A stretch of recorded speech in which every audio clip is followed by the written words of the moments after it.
It is Tuesday, and we have the keys to the castle and a wheated bourbon on the table. Hello, everyone. My name is Wayne. And I'm Rebecca. And we are your Bourbon Journey. Back in February, we were in Frankfort, Kentucky for the Glens Creek Chili Fest. And if you're anywhere near Glens Creek in Frankfort, it's just right down the street. You got to go in and stop at Castle Key and see what they've got, have a cocktail, enjoy their beautiful property, which is exactly what we did. And we noticed that this wheated Cask Strength was now available. I do remember hearing it came out last year, but we were not able to get there to pick one up. So that was our big purchase for the day. So let me tell you a little bit about the Cask Strength Wheated. This is Castle Key's batch 1 of the Cask Strength Wheated Bourbon. It is a Kentucky straight bourbon whiskey made by Castle Key. It is 73% white corn, 10% white winter wheat, and 17% malted barley. It has been aged 7 years. Its proof is 108.2. MSRP runs $60 to $65, and they blended this bottle in 2025. It is non-chill filtered. It uses a sweet mash process and is a notably high percentage of malted barley for a wheated bourbon. We purchased this on February 28th of 2026 for $70 at the Castle Key Distillery. So it sounds interesting with the white corn and white wheat and then 17% barley. That's a lot of barley. It's just not fair. Why call it a wheater when there's more corn and there's more barley? Well, you just throw it in. Oh, there's 1% wheat that we've got to call it that? Typically, a wheated bourbon occurs when you don't use rye and you replace it with wheat. Yes, I understand. He knows that, but he's trying to be funny, so I've got to get it back onto the education side here. Because he's the funny one, I'm the educator. Well, some people think I'm funny and some people don't have talent. But anyway, I'd rather be funny, but anyway, I'm she's just funny, not. Believe me, she's really funny. I'm not. Oh. So let's see what this thing's all about. A lot of the wheat is that we do a red winter wheat. Yes. I'm not sure I've had a white winter wheat. I don't recall that. What? And we do find out the mash bill whenever possible to discuss it. So that's just kind of interesting to me. I just wonder if they have a blue wheater. I don't know, but most places use yellow corn, and this is white corn. And we understand white corn is a little more challenging to process because it's got smaller kernels or something like that. So anyway, enough of the talk about grains. Well, that's wheat. That is sweet. That is it's pastry-like. And for only 10% wheat, that's a lot. It's coming through. They must have gotten some nondescript barley to add in there because it's wheat. It smells really soft. Oh, stand corrected. There's the barley. Bakery-like. I do like the nose. This is a very good nose. It's got some great legs forming on it. And I was kind of surprised at the age on this too. 7 years for a wheated. And I tried to do a little reading to find out about this white corn, white wheat, because I wasn't familiar with it. And supposedly it gives it a softer, more delicate taste. So we'll find out. Let's go ahead and taste it. Cheers to this wheater. Looking forward to seeing it sweeter. Cheers. Cheers.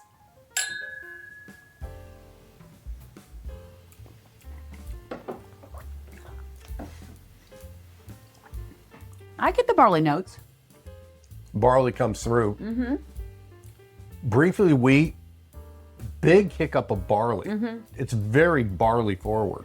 Yeah, it is soft and delicate. It's got lovely nuances happening. It's like a very light, almost French toast kind of thing. It's very good because you got that barrel coming through a bit too, I think, because of 7 years. I like the proof point. Maybe 108.2. That's a very nice proof point. It drinks soft. It doesn't drink hot at all. Oh, I don't think it drinks hot. For myself, I don't think it's soft. I mean, I think the barley is just a real punch. And I'm not disliking that at all. I find this very different. And anytime I can get a hold of something that isn't the standard status quo, I'm thrilled. And I really like this. This is a good change-up. Yeah, and I remember you were kind of rolling your eyes when I wanted to buy it. Oh, I was rolling my eyes. I'm not a big fan of Castle Key's bourbon and such, but I'm also somebody that's hoping that they really turn the corner because I love the property. The people out there are very friendly. And like you talked about with the cocktails and such, And I know I'm going on a rabbit trail here, but it's really a nice place. I've been waiting for the bourbon to finally catch up. And they're about that point now. Well, because even when we did the original tour there, they didn't have their own bourbon aged yet. Right. So we were tasting source bourbon before. So Right. this is their stuff. And things they've done the last several years is their product. And the fact that it's non-chill filtered and sweet mash, that's all stuff that kind of resonates with us. It's one of the reasons we really enjoy more craft distilleries so much, because they do that more laborious process. And I think this bodes well for where their bourbon process is going, because this tastes really good. I know it's a wheated bourbon. Right. I think it was at Barbecue and Barrels last year, we tasted their Cask Strength Bourbon and we thought it was pretty good. Yeah. So I would say they've turned that corner, and that if you were someone that visited them early on and had the same concerns as Wayne, because they were really sourcing that, their ryes were theirs originally, and because, rye can be like 2 years old, and their gins, I'm not even a gin fan, but their gins are fantastic, to be honest. So now their bourbons are catching up to being great too. Now, also, do they have a new lady that's there that's a master distiller or blender? Sherry Moore? Yes, you're Okay. correct. You're correct. Yeah, I thought I remembered that, and she's got pretty good credentials, and she's a very humble person as well, based on her social media platform that I've seen. So I'm really excited that they brought somebody in to, I think, take it to that next step now that they have their own stuff. We haven't given you a lot of details on this because we're just enjoying it. I know that sounds funny. Normally we have 500 things we're trying to identify. It is very soft on my palate. I'm not getting any kind of hit with it, but it's super creamy. Creamy, creamy, creamy. And I just love that feeling. I think it's because it's the sweet mash and non-chill filtered. And it just feels great when you're drinking it. And I'm getting a very barley forward presence, and that's very different. It's almost processing for me a little closer to single malt than it is to a wheated whiskey. I'm really enjoying it. Once again, you throw me a change up, something that's different, and it's good, and I'm thrilled. I'm thrilled. This is really exciting stuff. It's bready, like sweet bread notes, not quite to the pastry note for me, because the barley, I think, is bringing the savoriness back and not letting it go totally Danish, so to speak. But I don't mind that. It's very delicate, like light, sweet breads, and it's just soft. Like I said, it's like a very lightly done French toast is what it reminds me of, with the vanilla notes and things like that in there. And the finish is very nice, smooth, long, warm. It's got some little bit of maybe some white pepperish kind of things happening on the finish for me. White pepper, I'd agree with everything that she said. I'm just sitting around just enjoying myself. She can go ahead and describe this bottle better than I can, ladies and gentlemen. I was trying. I hadn't said anything. I'm kidding. No, it's really good, and it does have a great mouthfeel. It has that chasing meat, squeaky teeth type of appeal for me.